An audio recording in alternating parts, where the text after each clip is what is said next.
Hello दोस्तों, नमस्कार। तो आप लोग कैसे हैं? आई होप आप लोग सब लोग अच्छे होंगे और स्वस्थ होंगे, मैं कामना करता हूं। तो ये मैं लाया हूं आपके लिए संविधान के अति महत्वपूर्ण प्रश्न, जो कि आपकी यूपीएसआई से रिलेटेड होगी।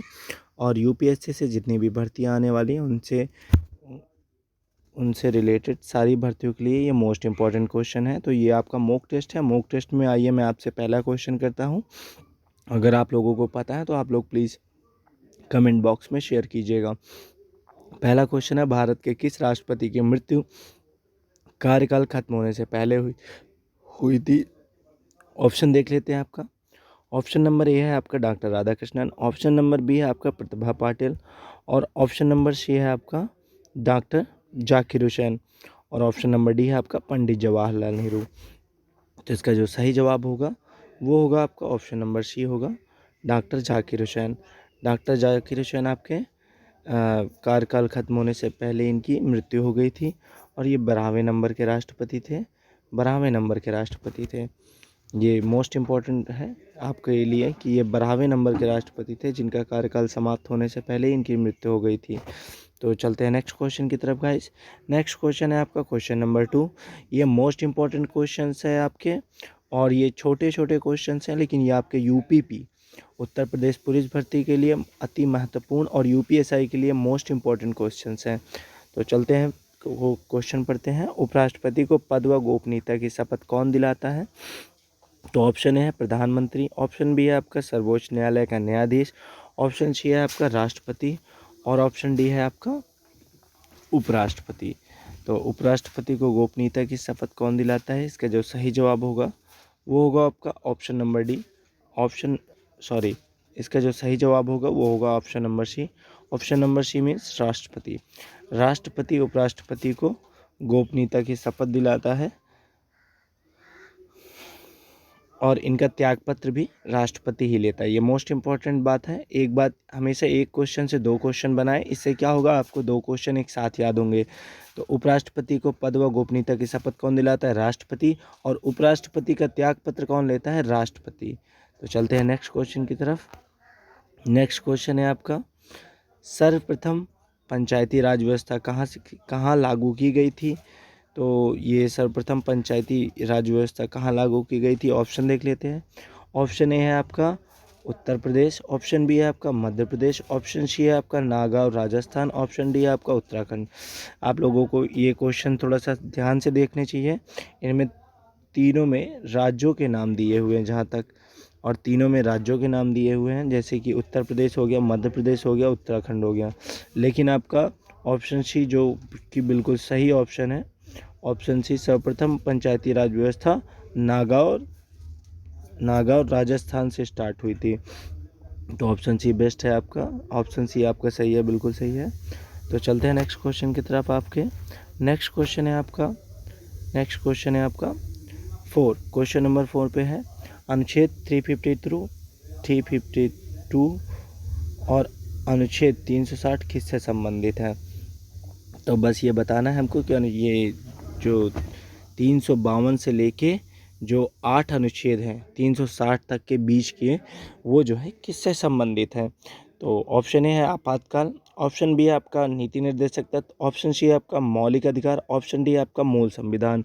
तो जो इसका सही जवाब होगा वो होगा आपका ऑप्शन नंबर ए, आपातकाल से संबंधित है। तो मतलब इसका मतलब क्या समझे हम लोग कि अनुच्छेद 352 से लेके 360 तक, केवल 360 तक के जितने भी बीच में अनुच्छेद हैं उनमें केवल आपातकाल की घोषणा के बारे में बताया गया है। चलते हैं नेक्स्ट क्वेश्चन की तरफ। नेक्स्ट क्वेश्चन है आपका, ये मोस्ट इंपॉर्टेंट क्वेश्चन है, very very most important question है। और ये क्वेश्चन मैं आपको जहाँ तक एक दो बार और प्रोवाइड करवा चुका हूँ। ये मोस्ट इंपॉर्टेंट क्वेश्चन है आपका, मोस्ट इंपॉर्टेंट क्वेश्चन है।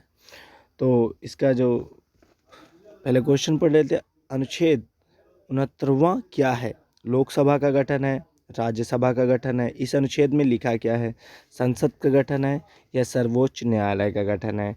तो जान लेते हैं कि इसमें ऑप्शन कौन सा सही है। तो इसका ऑप्शन जो है ऑप्शन सी बिल्कुल सही है।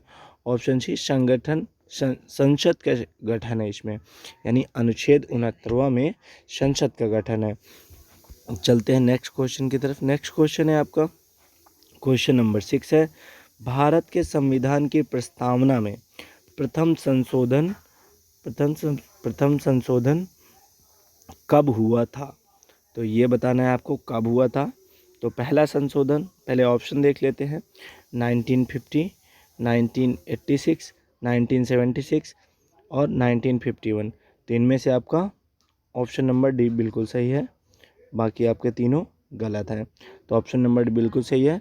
1951 में प्रथम संशोधन हुआ था प्रस्तावना में, भारत के संविधान के प्रस्तावना में प्रथम संशोधन हुआ था।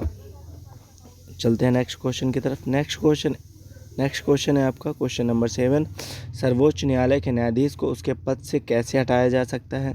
संविधान का उल्लंघन करने पर। ऑप्शन ए है, ऑप्शन बी है महाभियोग से, ऑप्शन सी है इनमें से कोई नहीं, ऑप्शन डी है उपयुक्त दोनों। तो हमें याद रखना है कि सबसे पहले अगर सर्वोच्च न्यायालय के न्यायाधीश को उसके पद से कैसे हटाया जा सकता है, तो संविधान के उल्लंघन करने पर भी हटाया जा सकता है, लेकिन उसमें कुछ टर्म्स एंड कंडीशन होती हैं जिसकी वजह से उनको पहले नोटिस दिया जाता है, उसके बाद ही कुछ होता है। तो जो इसका सही जवाब होगा वो होगा आपका ऑप्शन नंबर बी, महाभियोग से। जो कि महाभियोग है, महाभियोग आपका राष्ट्रपति पे भी लागू होता है और ये आपका सर्वोच्च न्यायालय के न्यायाधीश पे भी लागू होता है। महाभियोग लगा के इनको हटाया जा सकता है। नेक्स्ट क्वेश्चन की तरफ चलते हैं। क्वेश्चन नंबर 8 है आपका, मौलिक अधिकारों में संशोधन का अधिकार किसको प्राप्त है? जो मौलिक अधिकार हैं उनमें संशोधन कौन कर सकता है? तो ऑप्शन ए है लोकसभा, ऑप्शन बी है राज्यसभा, ऑप्शन सी है संसद और ऑप्शन डी है मंत्रिपरिषद को। तो इसका जो सही जवाब होगा आपका वो होगा आपका ऑप्शन देख लेते हैं। अगर आप लोगों को मालूम है तो प्लीज़ आप लोग कमेंट बॉक्स में मेंशन करके भेजते रहिएगा। इससे ऐसा होगा कि आप लोगों की जो क्वेश्चन याद करने की क्षमता है वो ऑटोमेटिक बढ़ेगी। तो ये जान लीजिए, ये संसद को होता है। ऑप्शन नंबर सी बिल्कुल सही है, ये संसद को होता है। संसद को मौलिक अधिकारों में संशोधन करने का अधिकार है। तो चलते हैं नेक्स्ट क्वेश्चन की तरफ। क्वेश्चन नंबर 9, भारतीय संविधान किस दिन लागू हुआ? बहुत इजी क्वेश्चन है बट ये वेरी मोस्ट इंपॉर्टेंट क्वेश्चन है। मैं आपको बता दूं कि ये 2 से 3 बार हर भर्ती में 1-2 बार पूछा जाता है। ये वेरी मोस्ट इंपॉर्टेंट क्वेश्चन है। तो गाइस चलते हैं ये इस क्वेश्चन के बारे में जान लेते हैं। सन 26 जनवरी 1950, 26 जनवरी 1951, 26 जनवरी 1950, 26 जनवरी 1956। तो जो इसका सही जवाब है, भारतीय संविधान किस दिन लागू हुआ? तो 26 जनवरी 1951। ऑप्शन नंबर बी बिल्कुल सही है, 26 जनवरी 1951 को भारतीय संविधान लागू हुआ था। नेक्स्ट क्वेश्चन की तरफ चलते हैं। लास्ट क्वेश्चन है आपका question number 10, doctor Bhimrao Ambedkar ने किस भाग को सबसे अधिक अलौकिक भाग कहा था? अलौकिक भाग मतलब डॉक्टर भीमराव अम्बेडकर के हिसाब से वह भाग बहुत इम्पोर्टेंट था या उन्होंने उस पर ज़्यादा फोकस किया या ज़्यादा बढ़ा चढ़ा के उसके बारे में बताया। तो इसका जो सही जवाब होगा पहले देख लेते हैं। ऑप्शन ए है भाग प्रथम, ऑप्शन बी है भाग दूसरा, ऑप्शन सी है भाग तीसरा और ऑप्शन डी है आपका भाग चौथा। तो इसका सही जवाब होगा option number C. Option number C इसका बिल्कुल सही जवाब होगा और ऑप्शन नंबर सी से ये ऑप्शन नंबर सी भाग तीसरा में आपका डॉक्टर भीमराव अम्बेडकर ने अलौकिक किया था। तो ये आपके थे आपके मोस्ट इम्पॉर्टेंट संविधान से रिलेटेड क्वेश्चन थे।